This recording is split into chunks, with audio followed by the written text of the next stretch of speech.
Bismillahirrahmanirrahim. Alhamdulillahirabbil alamin.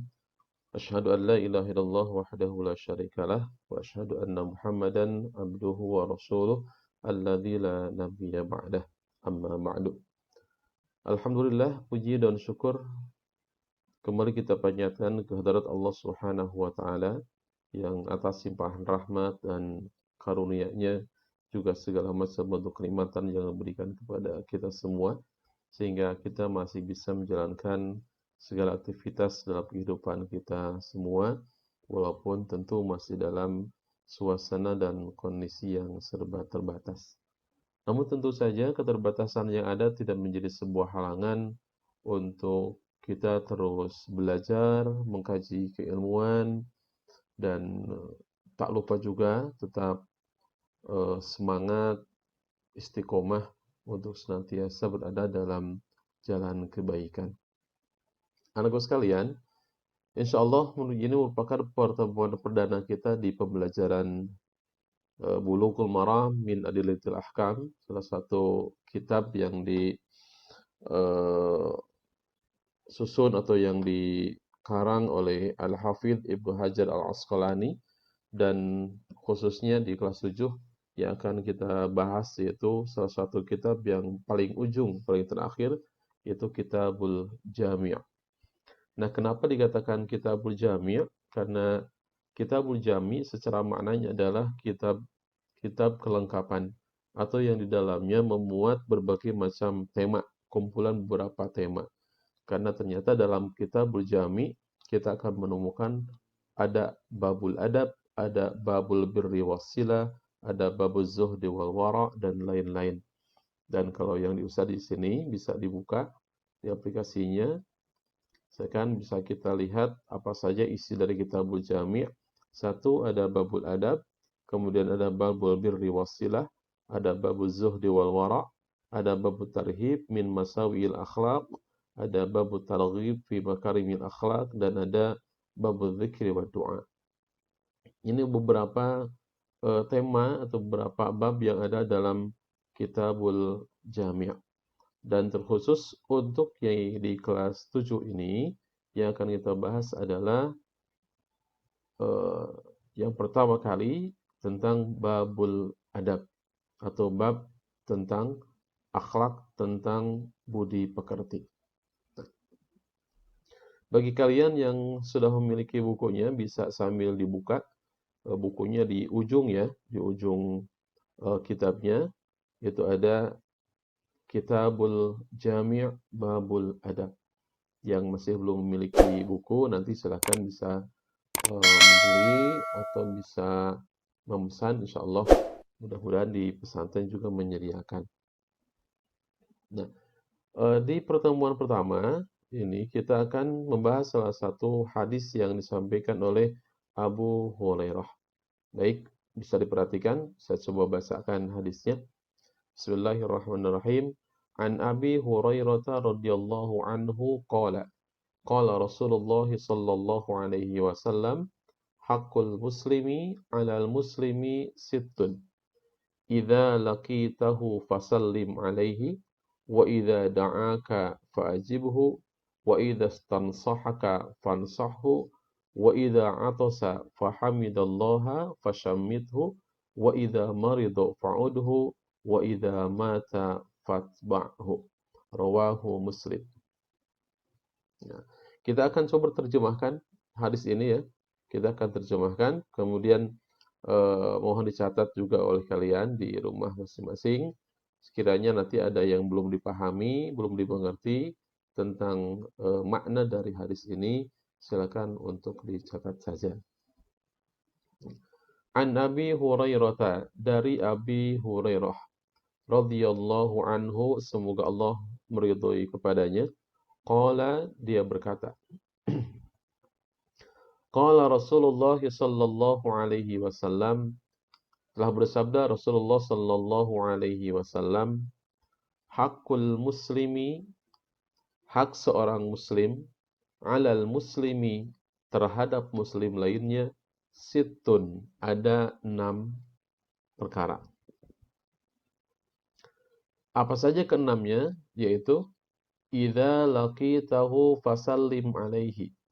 Yang pertama, apabila bertemu maka ucapkanlah salam kepadanya. Wa idza da'aka fa'ajibhu. Apabila dia mengundangmu, fa'ajibhu, maka penuhilah undangannya. Wa idza stansahaka fansahu. Bila dia minta nasihat kepadamu, fansahu, maka nasihatilah dia.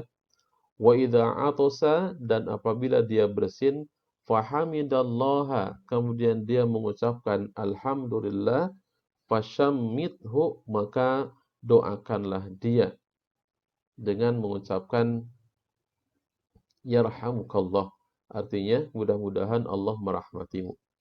Wa idza marida fa'udhu, dan apabila ia sakit maka jenguklah dia. Wa idza mata fatba'hu, dan apabila dia meninggal maka iringkanlah jasadnya sampai ke kubur. Rawahu Muslimun, riwayat Imam Muslim. Ini ada 6 ya.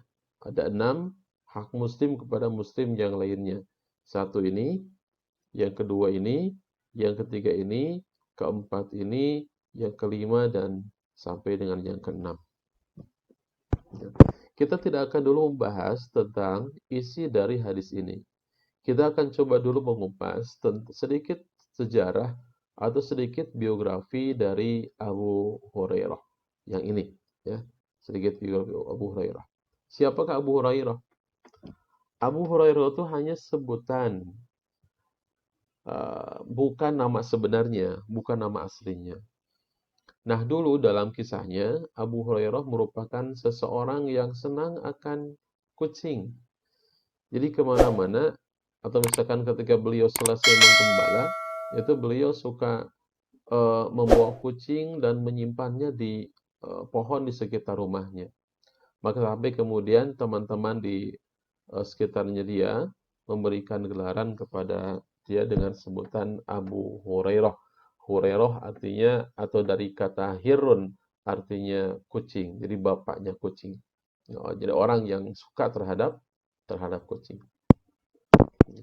Nama aslinya siapa? Nama aslinya adalah Abdurrahman bin Sakhr.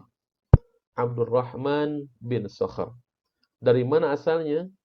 Asalnya beliau adalah dari satu kampung di negeri Yaman bernama Kampung Daus.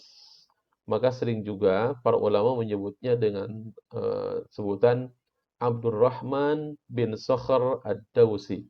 Abdurrahman, putranya Sakhr ad-Dausi, berasal dari satu kampung bernama Kampung Daus. Ya, nanti ketika kita menemukan kalimat atau ketika menemukan riwayat hadis dari Abu Hurairah, siapakah nama aslinya? Maka nama aslinya adalah Abdurrahman bin Sakhr ad-Dausi. Beliau ini yang paling banyak meriwayatkan, atau di antara para perawi hadis itu, beliau di antaranya yang memiliki periwayatan paling banyak hadis dari Nabi Sallallahu Alaihi Wasallam. Bahkan kalau saya tidak salah baca itu sampai di angka 5.000 hadis yang beliau hafal dan beliau riwayatkan dari Nabi Sallallahu Alaihi Wasallam.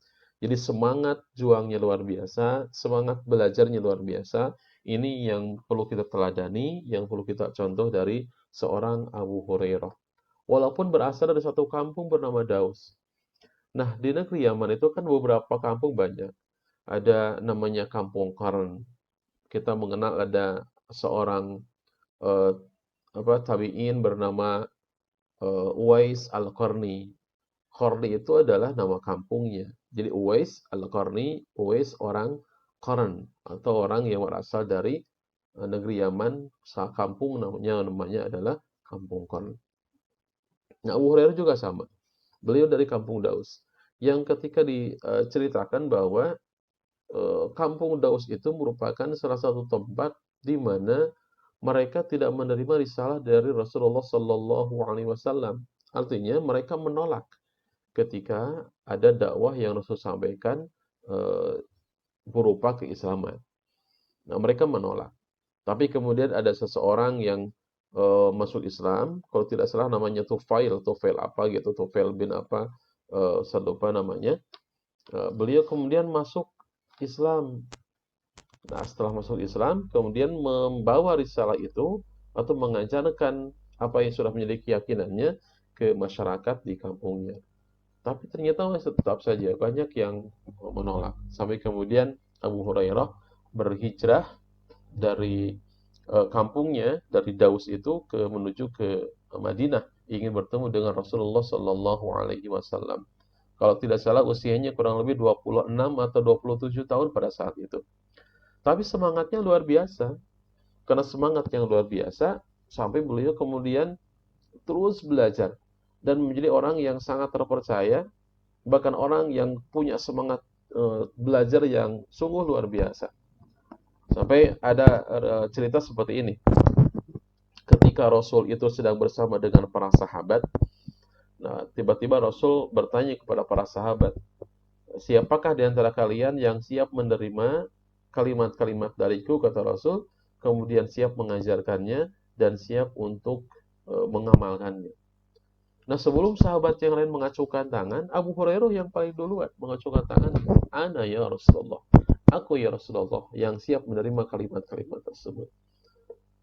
Padahal Abu Hurairah belum tahu tentang apa yang akan Rasul sampaikan.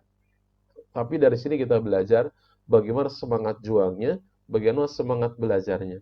Ini makanya pelajaran berharga buat kita semua, buat Ustadz, juga buat kalian di rumah masing-masing.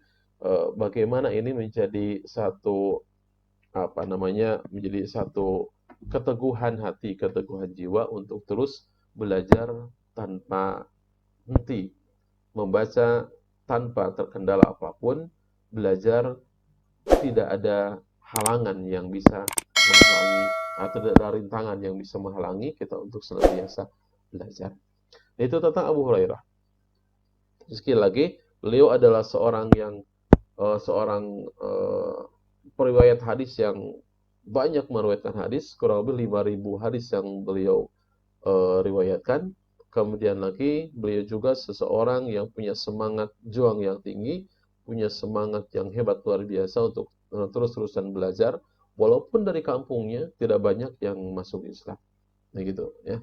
Silakan itu dipahami. Nanti kalian bisa cari literatur yang lain, kemudian bisa dibaca lagi. Mudah-mudahan menemukan sesuatu yang baru dan menjadi hasanah keilmuan untuk kita semua.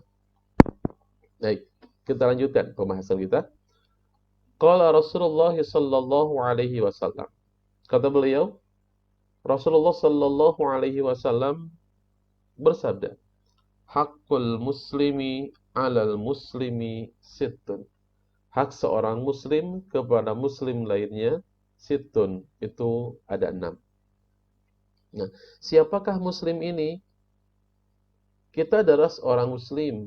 Muslim itu orangnya. Agamanya adalah Islam. Seorang yang muslim, artinya orang yang bisa menyelamatkan orang lain. Bahkan hadis lain itu Rasul mengatakan, Al-muslimu man salimal muslimuna min lisanihi wa yadihi. Siapakah yang disebut dengan orang muslim? Orang muslim adalah man salimal muslimuna min lisanihi wa yadihi. Yaitu orang yang bisa menyelamatkan muslim lainnya min lisanihi wa yadihi. Dari lisan dan juga dari tangannya, dari perbuatannya. Nah, jadi hak seorang muslim terhadap muslim lainnya itu ada 6. Apa saja isinya atau apa saja hak-hak tersebut? Artinya kita harus memberikan hak ini kepada sesama muslim lagi. Apa diantaranya? 1. Idza laqitahu fasallim alaihi. Apabila kamu bertemu dengan dia, ini sesama muslim ya. Apabila kamu bertemu dengan dia, fasallim alaihi, maka ucapkanlah salam kepadanya. Nah, apa makna salam itu? Salam itu kan merupakan sebuah kalimat keselamatan. Artinya kita memberikan ucapan selamat kepada orang lain. Makanya kalimat selamat dalam bahasa Indonesia itu asalnya dari kata salama yusallimu tasliman. Dari bahasa Arab asalnya. Artinya keselamatan. Nah, idza laqitahu fasallim alaihi. Ketika kamu bertemu dengan dia, ya sesama muslim ini, fasallim alaihi, maka berikanlah salam kepadanya, berikan ucapan keselamatan kepadanya. Jadi orang lain punya hak dari kita. Apa haknya? Dia berhak menerima doa keselamatan dari kita. Walaupun sebetulnya dalam kenyataan sehari-hari, seringkali kita bahkan merasa malu ketika bertemu dengan orang lain, sesama muslim, kemudian mengucapkan salam. Padahal ini merupakan ajaran yang sungguh luar biasa. Ya. Kalimatnya Assalamualaikum warahmatullahi wabarakatuh. Itu kan kalimat doa yang sungguh luar biasa. Assalamualaikum, keselamatan buat kalian, warahmatullahi dan rahmat kasih Allah, wabarakatuhu dan keberkahannya. Itu doa semuanya. Maka tidak ada ucapan yang paling baik, tak ada ucapan yang paling hebat, tak ada ucapan yang paling bermakna, tak ada doa yang luar biasa, yaitu kecuali doa kalimat salam. Doa dalam kalimat salam. Assalamualaikum warahmatullahi wabarakatuh. Nah, makanya di Al-Quran sendiri Allah Subhanahu wa Ta'ala memberikan sebuah penjelasan kepada kita kaitan dengan ucapan salam. Nah, ini hak mereka mendapatkan kalimat salam dari kita. Fa'idha qayyitum bitahiyyatin fahayyu bi ahsana minha aw rudduha. Apabila kalian mengucapkan salam, itu fahayyu bi ahsana minha aw rudduha, maka jawablah dengan sesuatu yang lebih baik, aw rudduha, atau paling tidak sebanding dengan itu. Maka ketika kita ucapkan assalamualaikum, minimalnya orang yang diberikan salam menjawab waalaikumsalam. Atau misalkan ketika ada orang lain yang mengucapkan salam kepada kita, maka hukumnya wajib kita menjawab salamnya dia. Misalkan ada orang mengucapkan assalamualaikum, maka jawab, wajib hukumnya waalaikumsalam warahmatullah. Kalau mau yang sepadan, ketika mengucapkan assalamualaikum, kita jawab waalaikumsalam. Tapi kata Allah, fahayyu bi ahsan minha, maka jawab dengan jawaban yang paling baik. Apa jawaban yang paling baik? Berikan jawaban yang sempurna. Waalaikumsalam warahmatullahi wabarakatuh. Nah, ini kewajiban. Kewajiban dalam menjawab salam. Jadi kalau misalkan mau ditarik antara mana yang sunat, mana yang wajib dari pengucapan dan jawab salam, maka yang menjawab salam itu lebih ditekankan lagi. Artinya dia punya kewajiban untuk menjawab. Sementara untuk yang mengucapkan, ini tidak dihukumi menjadi sebuah kewajiban. Tapi tentu saja sebagai seorang muslim, kita harus terus-menerus memberikan kebaikan kepada orang lain, menebar kebaikan, menebar kasih sayang, menebar keselamatan, selamat dengan lisan kita, dan selamat dari amal perbuatan kita. Idza laqitahu fasallim alaihi. Apabila kamu bertemu dengan dia, maka ucapkanlah salam. Dimanapun itu. Mau di sekolah, mau di jalan, mau di pasar, mau di tempat-tempat keramaian. Ketika bertemu, maka fasallim alaihi. Ucapkanlah salam kepadanya. Ini poin pertama. Jadi untuk kalian, nanti ketika misalkan ketemu dengan siapapun, apalagi ketemu dengan teman, apalagi kemudian bertemu dengan yang lebih besar dari kalian, bertemu dengan ustadz, bertemu dengan dengan guru yang dulu pernah mengajar di sekolah dasar, maka sampaikan kepada mereka kalimat salam yang terbaik. Itu ya, karena untuk kebaikan mah yang paling hebat adalah fastabiqul khairat. Maka berlomba-lomba bersegera mungkin untuk berbuat kebaikan. Kalimat salam adalah kalimat yang baik, kalimat tua. Maka ucapkan kalimat itu dengan sebaik-baiknya. Nah, ini kita tidak akan lanjut ke yang 2 sampai ke 6. Kita hanya bahas yang 1 saja dulu. Itu tentang hak muslim kepada muslim yang lainnya. 1 diantaranya adalah idza laqitahu fasallim alaihi. Ketika kamu bertemu dengan dia, fasallim alaihi, maka ucapkanlah salam padanya. Itu saja untuk pertemuan kita, tidak terlalu panjang-panjang. Yang penting kalian paham dan mengerti. Tadi disampaikan Kitabul Jami, kenapa namanya Kitabul Jami, kemudian Babul Adab, artinya bab kelengkapan, atau babul adab artinya bab dipekerti, bab akhlak. Nah, dan hadis pertama yang kita baca adalah hadis dari Abu Hurairah, semoga Allah ridho kepadanya, dan diriwayatkan langsung oleh Imam Muslim. Insyaallah derajat hadisnya sangat sahih dan bisa menjadi landasan kita dalam beramal. Itu saja yang saya sampaikan, mudah-mudahan bisa menjadi kebaikan buat semuanya, dan tetap semangat untuk terus belajar, tetap semangat untuk terus mengkaji ilmu, maka tidak ada kesempatan yang terbuang sia-sia, kecuali semua diisi dengan hal-hal yang bermanfaat. Demikian, aku qouli hadza wa astaghfirullah li wa lakum. Wassalamualaikum warahmatullahi wabarakatuh.